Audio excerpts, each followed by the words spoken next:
ஓம் சாய்ராம்.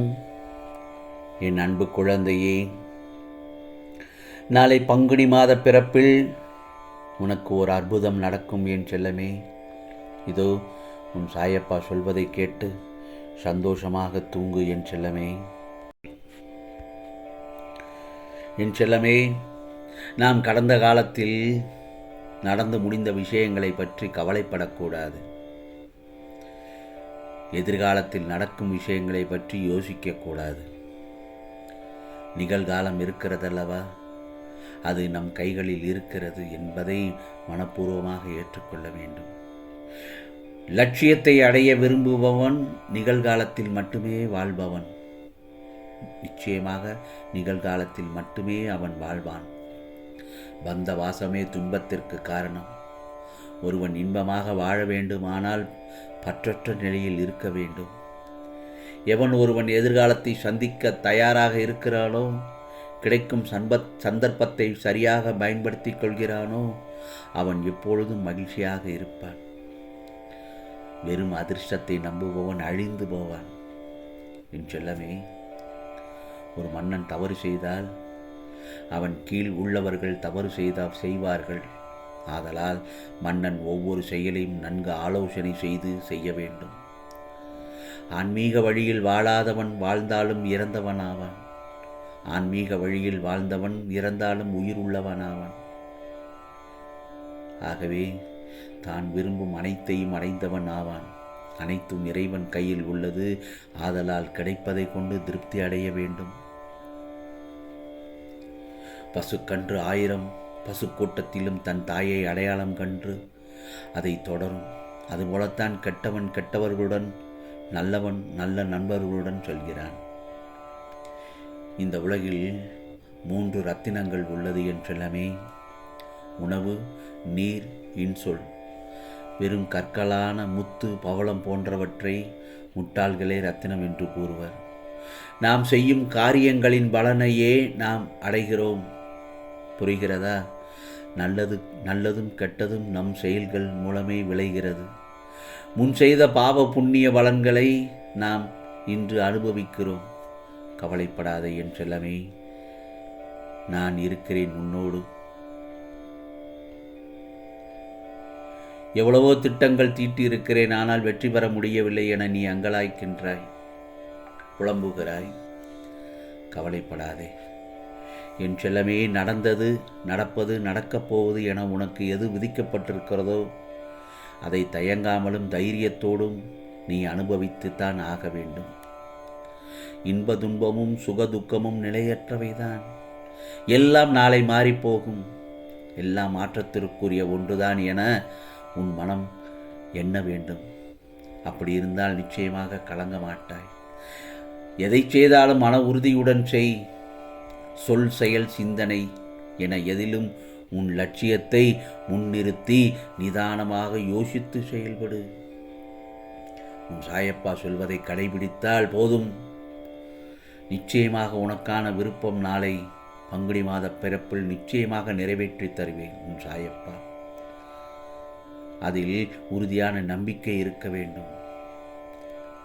உன் நலனை விரும்புகிற நான் நிச்சயமாக உனக்கு நன்மையை மட்டும்தான் செய்வேன் என்பதில் உனக்கு நம்பிக்கை இருக்க வேண்டும்.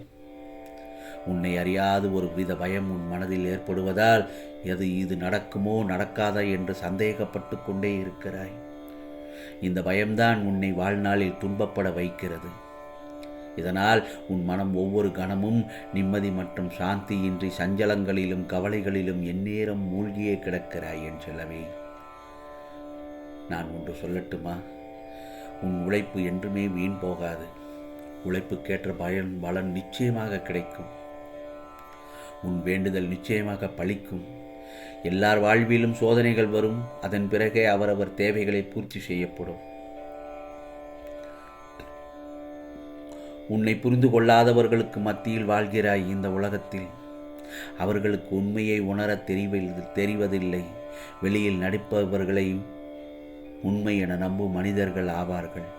ஆனால் உண்மையான பாசமும் அன்பும் இருப்பவர் அதை ஒரு நாளும் வெளியில் காட்டிக்கொள்ள மாட்டார் என் செல்லமே. வாழ்க்கையில் நீ யாரை நம்ப வேண்டும், யாரை நம்ப வேண்டாம் என்பதை தெரிந்து புரிந்து பழகு. அதே சமயத்தில் உன்னை நம்புகிறவர்களுக்காக நீ உயிரை கூட தியாகம் செய்யலாம். அவர்களுக்கு உன் அன்புதான் பொக்கிஷம்.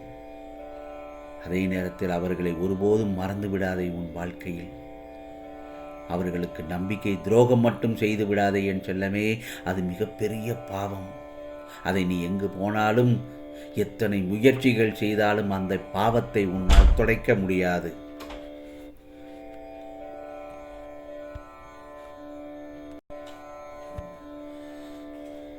ஒருவர் மீது வைத்துள்ள நம்பிக்கைக்கு அவர்கள் பாத்திரம் இல்லாதவர்களாக இருந்தால் அவர்களிடம் கனிந்து பேசாதே.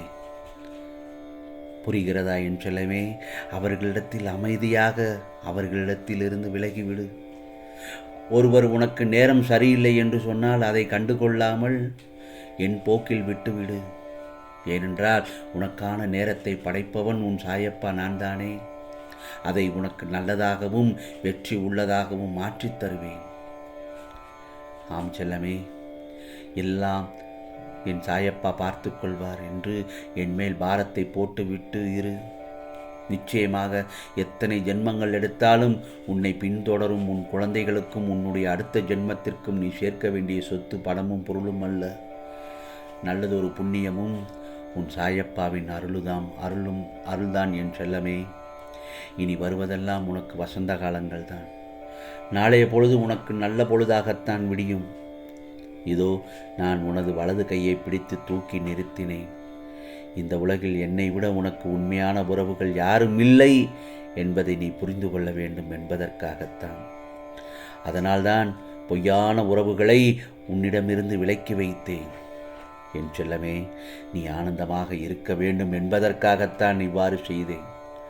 ஆனந்தமே பிரம்மம் என்பதை நீ உணர்ந்து கொள்வதற்காகத்தான் செய்தேன். ஆனந்தம் மனம் மகிழ்ச்சியாக இருக்கும்போது அல்லவா வருகிறது. மனமகிழ்ச்சி எப்போது வருகிறது?